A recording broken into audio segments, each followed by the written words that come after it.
자, 이번 시간에는 여러분 교재는 215페이지고요. 간이과세 제도에 대한 설명을 합니다. 간이과세 제도에 대한 것은 지금 세무 2급에 추가된 항목이고요. 간이과세자가 우리 주변에도 아주 많다는 거 여러분이 알고 계실 거예요. 근데 얘가 세법이 개정이 돼서요. 지난번까지는 연간 4,800만 원 미만인 사업자들을 간이과세자라고 불렀었어요. 그런데 이번에 세법이 개정돼서 연간 8천만 원 미만인 사업자들을, 그것도 법인은 말고요, 개인 사업자들만 여기 간이과세자라고 부르기로 했답니다. 이 간이과세제도 시행의 목적은 이 사업자, 명세사업자를 보호하는 측면과 그다음에 납세, 편의를 갖다가 봐준다는 얘기죠.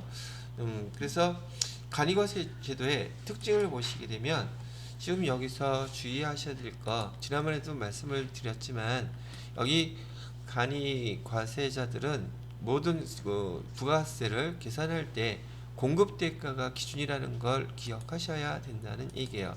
공급대가로 계산한다는 얘기죠. 그 다음에 부가가치율을 곱해서 세율 10%를 적용하는 거랍니다.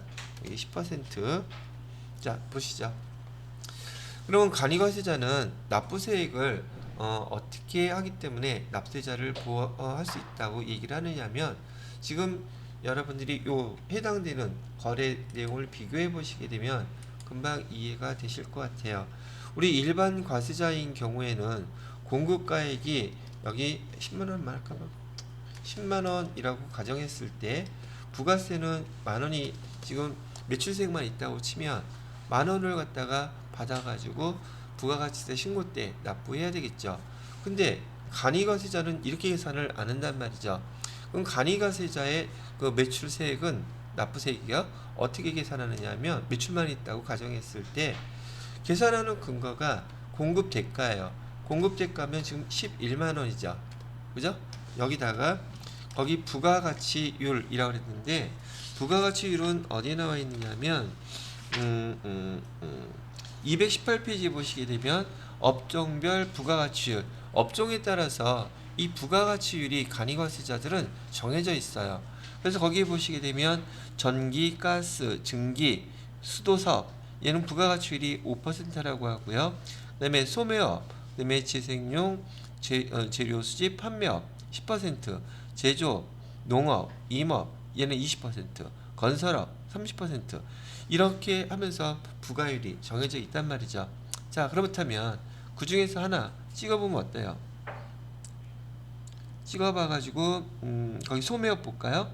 그런데 거기 구분에 지금 아까도 그 지은 씨가 질문했던 것처럼 2021년 7월 이후 이 간이과세제에 대한 그 세법이 개정됨으로 인해서 이 부가가치율도 지금 5%인 거 다 없어졌죠. 그리고 15%, 지금 우리 그 6월 30일이 지났기 때문에 지금 적용되는 것은 위에 것을 적용하면 안 되고 밑에 것을 적용해야 되겠죠. 7월 이후부터는. 그러면 2021년도는 지금 부가가치율이 두 가지가 존재하고 있단 말이죠. 6월 30일까지 해당되는 사람들은 거기를 적용해야 될 거고, 그다음에 그 이후에 하는 사업자들은 요거를 적용해야 되겠죠. 근데 우리 주변에 소매업이 제일 많잖아요.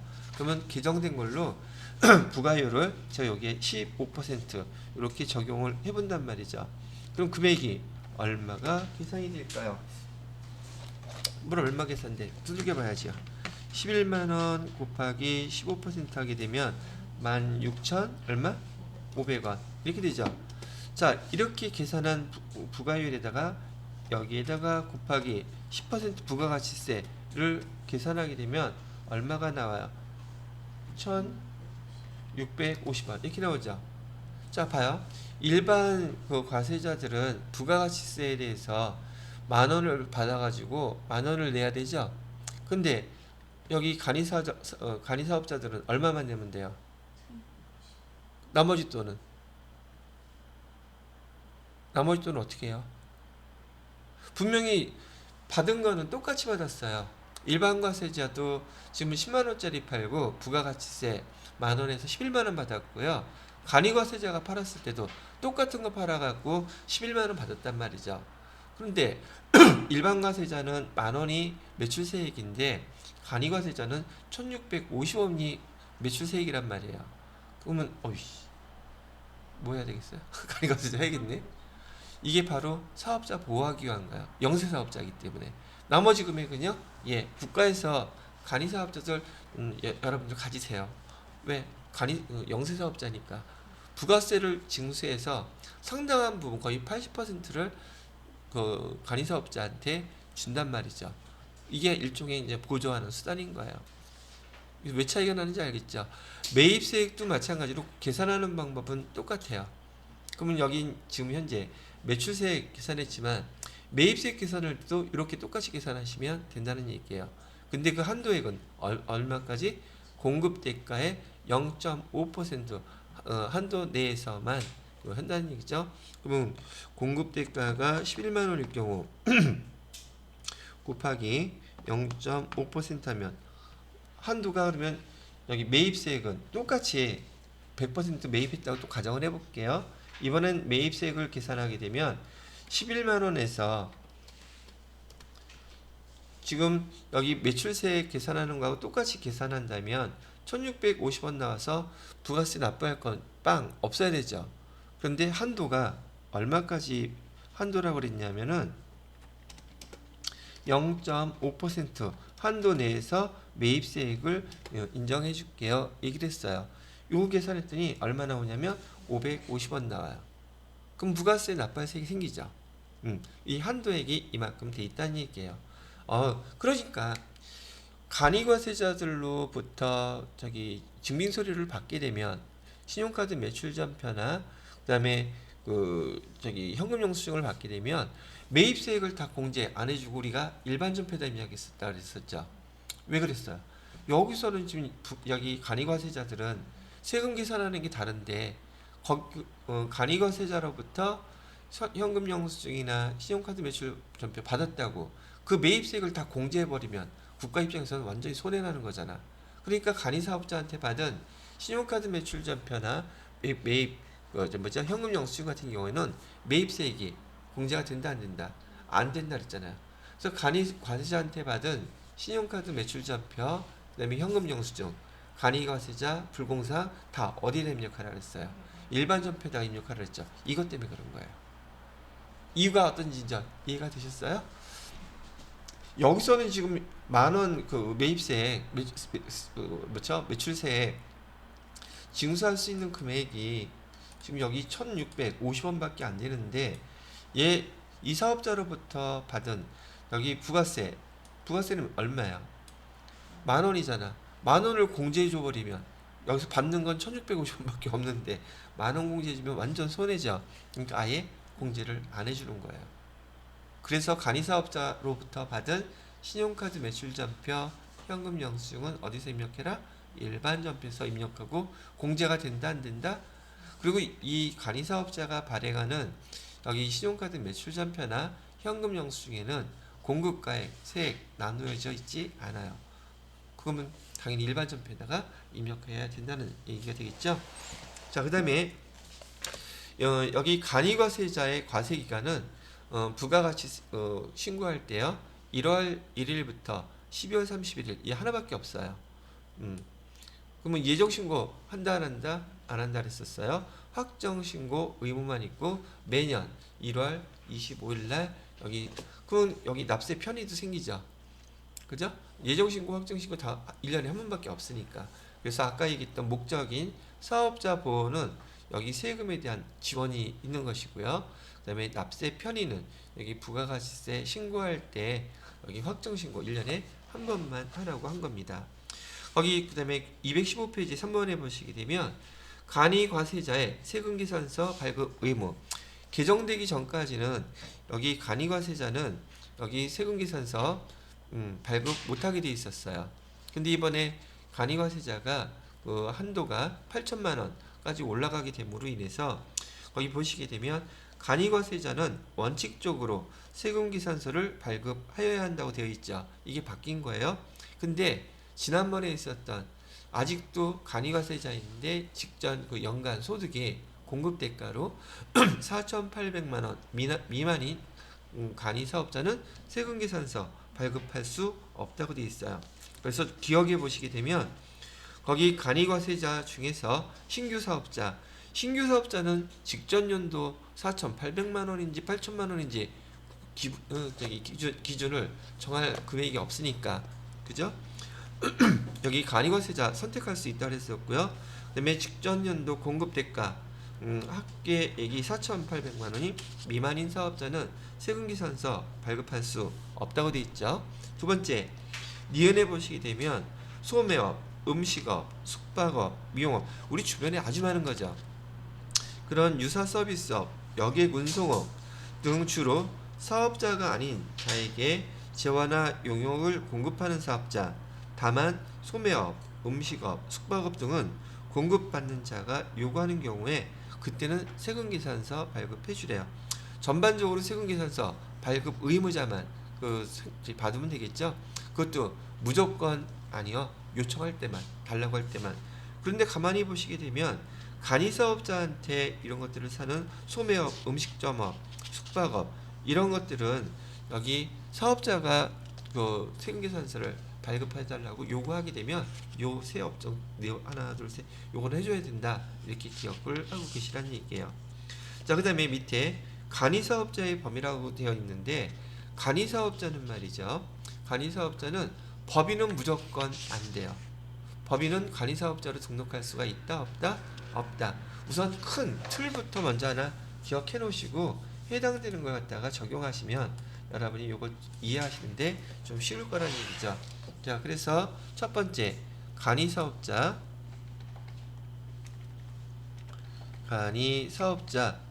적용 배제라고 되어 있는데, 안 되는 사업자는 기본적으로 법인이에요. 법인은 간이사업자에 있을 수 없다. 그 다음에 전문직 종사자들 있죠. 전문직 종사자들을, 즉 의사라든지 그다음에 세무사, 회계사, 변리사 종사자들은 여기 될 수가 없고요. 또 기본적으로 우리 주변에서 제조업 하는 데 있죠. 제조업은 지금 연간 8천만 원 정도 벌어가지고 먹고 살 수 있겠어요? 제조업이? 그죠? 이것도 말이 안 된다는 얘기예요. 그 다음에 또 여기 부동산과 관련해서, 자, 부동산 매매업이에요. 중개업 아니에요. 부동산 중개업은 가능해요. 근데 매매업은 부동산 8천만 원짜리 미만 몇 개나 돼요, 요즘? 1년에 저거 하나 갖고 장사할 수가 있겠어요? 당연히 안 되겠죠. 큰 틀에서 이렇게 법인이라든지 전문직 종사자라든지 제조업이라든지 부동산 매매업은 애시당초 그 거래 금액 크기가 다르기 때문에 이런 사업자들은 여기 간이사업자가 될 수 있다 없다? 당연히 없다는 얘기를 하겠죠.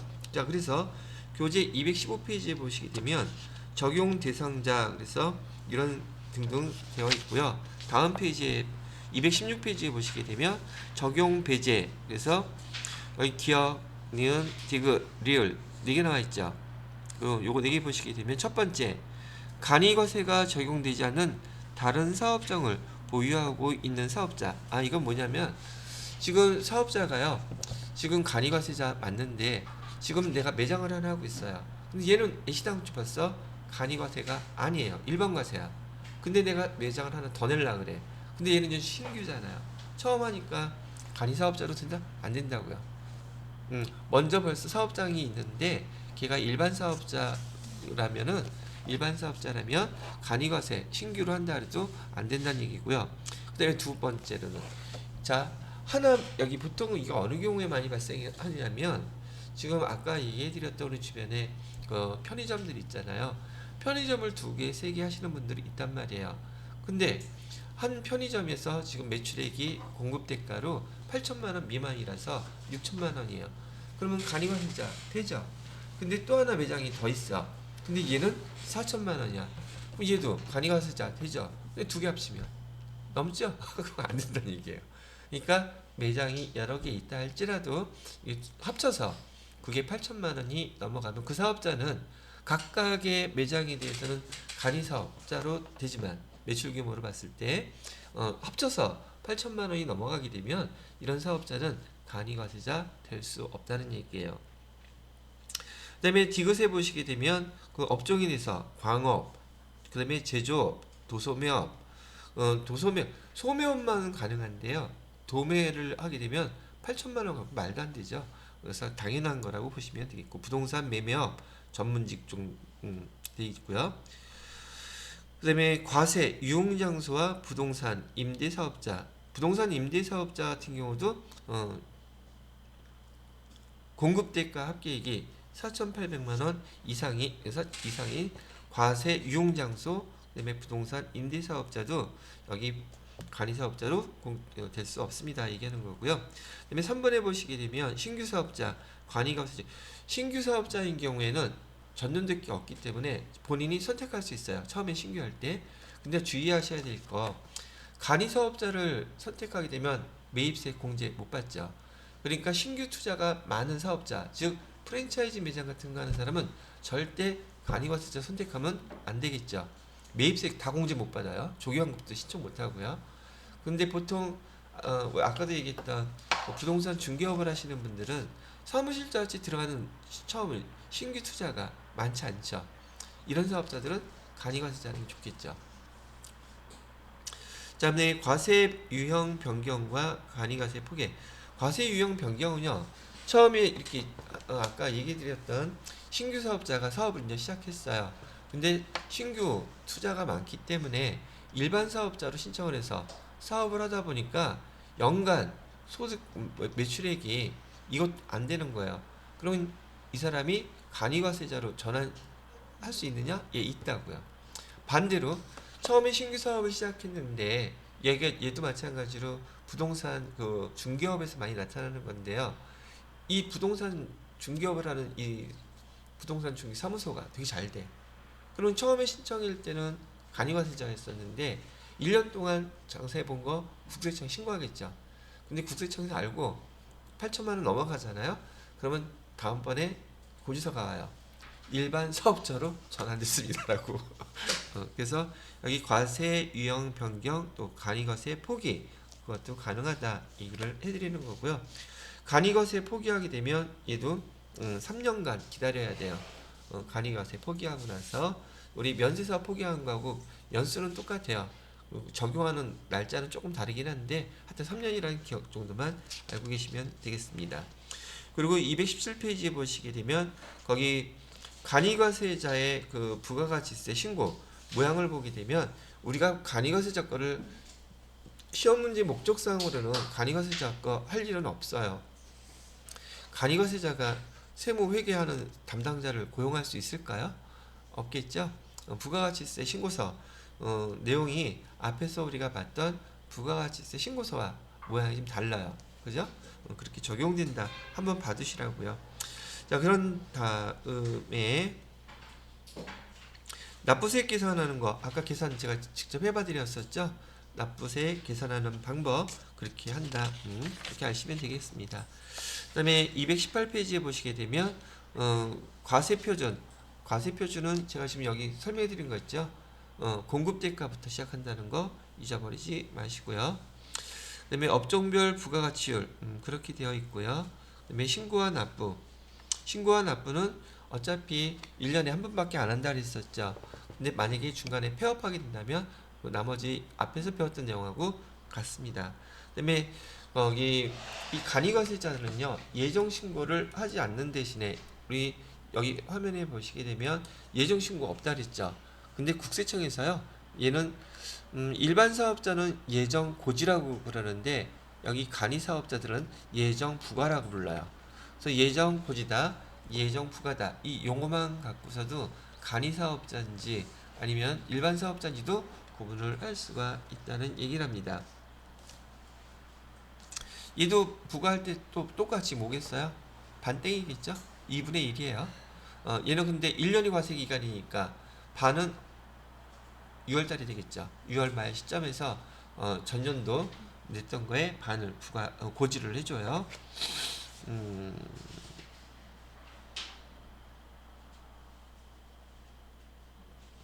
자, 가산세도 있기는 한데 여기 219페이지에 가산세 간이과세자도 일반 과세자의 가산세 규정을 대부분 준용한다. 미등록 가산세 공급대가의 0.5%, 간이과세자에게 세금계산서 발급 의무를 부여하면서 세금계산서 미발급 가산세로 공급대가의 0.5, 다 공급대가로 계산되죠. 근데 여기는 미발급인 경우 아까 우리 2%였었죠. 일반 과세자는. 근데 얘는 0.5%만 적용한대요. 그 다음에 납부 의무 면제라고 되어 있는데 간이과세자는 공급대가가 4,800만원 미만인 경우에 납부 세액에 대해서 납부할 의무 면제한다고 되어 있죠. 이런 납세 편의와 사업자에 대한 편의, 뭐 세제의 편의를 혜택을 다 준단 말이죠. 공급대가의 환산, 이건 뭐 그렇다고 치면 되겠습니다. 자, 여기까지 해서 여러분 부가가치세 세무 2급에서 나오는 항목들을 다 마무리 짓도록 하겠습니다. 자, 끝났어요.